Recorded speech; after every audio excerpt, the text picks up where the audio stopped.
pay attention to the growing wave of climate change lawsuits. Kids, farmers, fishermen, cities, and states are suing the fossil fuel industry and governments. Here's a summary of the article. Environmental lawsuits have a long history, but climate liability and climate rights are a new frontier. Litigation has been a crucial strategy for environmental activism since the 60s and the 70s, said Sabin, the Yale professor. The Environmental Protection Agency was forced to regulate carbon dioxide to fight climate change as the result of a 2007 Supreme Court decision in a lawsuit, Massachusetts v. EPA. It's the most significant example of a climate change mitigation policy established through the courts. Chevron accepts the consensus in the scientific communities on climate change, said Theodore Boutros, an attorney who presented a climate tutorial on behalf of Chevron last year and agreed with the Intergovernmental Panel on Climate Change's conclusions that human activity is warming the planet.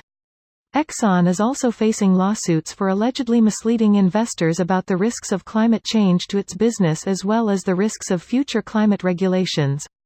The suit alleges the company failed to protect an oil storage facility against the impacts of climate change and is notable because Exxon's defense may be that it knew climate change was a threat and was prepared for it, an argument that would undermine its defense in other lawsuits.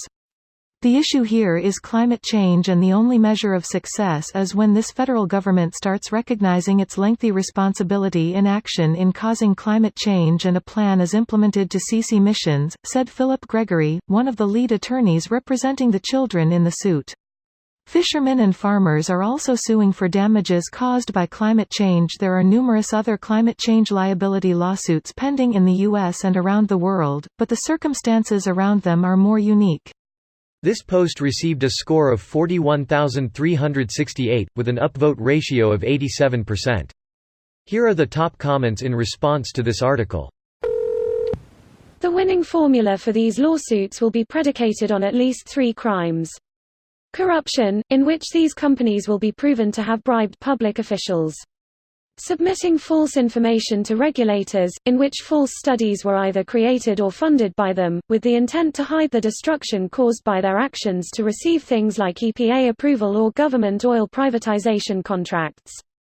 False advertising, in which these companies touted the safety of fossil fuels to consumers. By focusing on fraud, corruption and deception, these lawsuits can circumvent. As punishment, they will be forced to post a warning on the side of gas pumps. Warning: this substance has been proven to cause global warming and cancer in the state of California.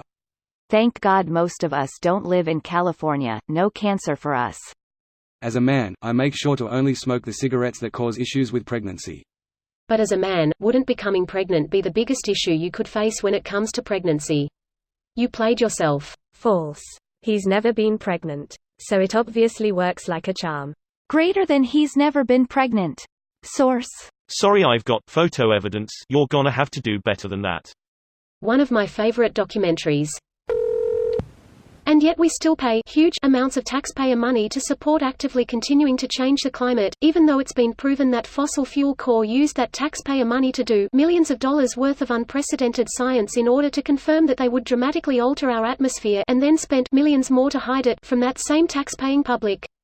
Yeah, I'm not fucking surprised that they're going to be hit with millions of dollars worth of lawsuits. They regularly lobby for U.S. military interventions and have been known to destroy smaller governments for lucrative contracts. Hell, they even have a hand in committing atrocities to indigenous populations across Latin America who have had the misfortune of living in top of an oil field.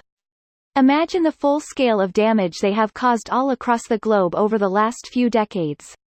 Add the petro-kingdoms in the mix, and they're pretty much an enemy of humanity at this point. These fossil fuel core are seriously some of the most evil entities humans have ever created, from kicking indigenous people off their homelands at gunpoint, to poisoning white settlers with black lung by giving them one single good job opportunity deep in their often unsafe coal mines, to paying simple fines for unsafe practices that result in oil spills, toxic waste, and the destruction of ecosystems, to buying entire mountainsides and valleys and destroying them, to so taxpayers have to pay it for them, to who protest this, to using to pay for everything, to misleading the public about all of it. I mean, how the fuck are you supposed to offset that by buying a fucking Tesla, cutting out meat, and sending all your recycling to Malaysia? When the fuck do we do something truly substantial about this instead of just lamenting how shitty the world is? This video was automatically created by Reddit to speech. The article and comments in this video were selected from Reddit according to their upvotes, and any paraphrasing was performed by smmry.com, without any human intervention.